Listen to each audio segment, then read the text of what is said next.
Good evening. कैसे आप सब लोग? आशा है कि आप सब लोग अच्छे होंगे। Welcome back to my channel Numit vlogs में आप सब लोगों का स्वागत है। तो गाइज़, आप लोगों के सामने एक और नई वीडियो पेश है। तो अगर वीडियो पसंद आए तो मेक श्योर कि लाइक कीजिए, कमेंट कीजिए और मेरे चैनल को सब्सक्राइब कीजिए प्लीज़ गाइज़। मम्मी जी, मेरी मम्मी की तबीयत थोड़ी ठीक नहीं है, क्या मैं कुछ दिन के लिए मायके चली जाऊँ? क्या? मम्मी के घर? क्या करेगी मम्मी के घर जाके? मम्मी के घर कहीं नहीं जाना है, यहीं पे रह। और अब तुझे यहीं पे रहना है। वैसे भी अब तेरा वहाँ पे रह ही क्या गया है, अब तो सब कुछ तेरे को यहीं पे संभालना है, यहीं पे मन लगाना है, यहीं पे अच्छे से रहना है। और वैसे भी अब तू चली गई तो मेरे बेटे का काम कौन करेगा, इसीलिए तुझे कहीं नहीं जाना है, यहीं पे। ठीक है मम्मी जी, जैसा आपको ठीक लगे। और सुन, आज तेरी ननंद आने वाली है, ये रोना धोना लेके मत बैठी रहना, जाके कुछ अच्छा सा खाना बना ले किचन में। जी मम्मी जी, कुछ बना देती हूँ। अरे मम्मी नमस्ते, कैसे हो आप? क्या कर रहे हो ये सब? अरे आ गई बेटा। नमस्ते बेटा, नमस्ते। कैसी है तू? आजा बैठ। अरे कुछ नहीं, बस वही घर के कामों में, और कहाँ, ऐसे ही टाइम पास हो जाता है। चला जा, बैठ यहाँ।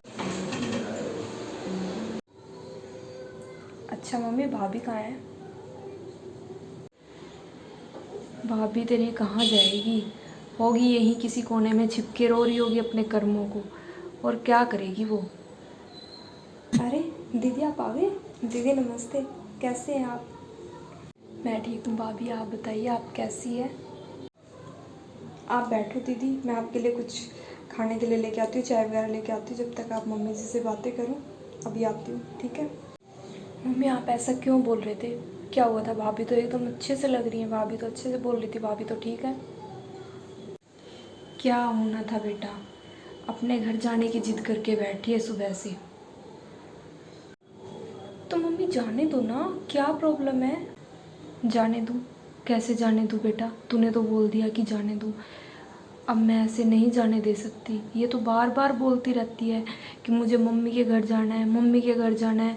बार बार जाती रहेगी तो घर वालों से मोह कैसे छूटेगा बेटा? अब मोह तो तोड़ना पड़ेगा ना अपने घर वालों से इसको। अब मोह घर वालों से नहीं तोड़ेगी तो ससुराल वालों से कैसे जोड़ेगी? घर वालों से तो मोह तोड़ना पड़ेगा ना इसको, तभी तो अपना घर बसा पाएगी। तो इसीलिए मैं नहीं जाने दूँ। मम्मी, आपने ये बात कभी भैया से पूछी है कि वो अपने मम्मी पापा का मोह कब छोड़ेंगे? वो क्यों हमेशा अपने मम्मी पापा के मोह में रहते हैं, हमेशा अपने मम्मी पापा के साथ रहते हैं? वो क्यों नहीं अपने मम्मी पापा को छोड़ के कहीं और जाते हैं? ये क्या बोल रही है बेटा तू? वो मेरा बेटा है, मैंने उसको जन्म। हाँ मम्मी, भाभी भी किसी की बेटी है, भाभी का भी पूरा हक बनता है अपने मम्मी पापा के पास जाने का। वो उनको छोड़ के आई है, शादी करके आई है, इसका मतलब ये नहीं कि वो उनको बुला दे, वो उनको हमेशा के लिए छोड़ दे। नहीं मम्मी, वो अभी भी उनकी बेटी है, भाभी को भी किसी ने जन्म दिया है। दोस्तों, क्या आप लोगों ने कभी सोचा है कि क्यों हमेशा एक बहू को बोला जाता है कि कब अपने मायके का मुंह छोड़ेगी? तेरा क्या रह गया वहाँ पे? अब तो तेरा सब कुछ इसी घर में है, सब कुछ तू अब यहीं पे रह, अब तेरे को सारी ज़िंदगी यहीं पे काटनी है।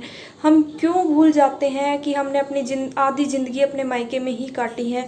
हमने जन्म वहाँ पे लिया है, हमने सब कुछ वहीं पे किया है, शादी करके हम दूसरे घर पे चले जाते हैं।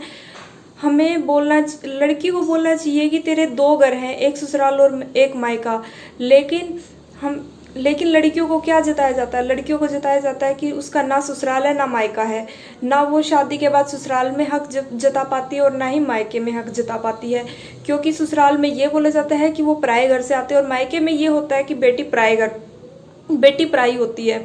तो इसीलिए बेटी ना उधर की रहती है ना उधर की रहती है। लेकिन दूसरी तरफ देखा जाए तो बेटे को कभी भी कोई भी माँ बाप ये नहीं बोलता है कि तू अपने सास ससुर को अपने माँ बाप मान, लेकिन बेटी को बचपन से ही सिखाया जाता है कि तेरी शादी हो जाएगी, शादी के बाद तेरे सास ससुर ही तेरे माँ बाप होंगे, हम धर्म के हैं और वो, हम पाप के हैं और वो धर्म के हैं। मतलब कि हमेशा ये सिखाया जाता है कि तेरे जो असली माँ बाप है वो तेरे सास ससुर ही हैं। तो ये चीज़ें बेटे को क्यों नहीं सिखाई जाती? क्योंकि शादी बेटा भी करता है और शादी बेटी भी करती है, तो ये चीज़ें दोनों पे लागू होती है, माँ बाप दोनों के एक्सचेंज होते हैं, ना कि सिर्फ बेटी के।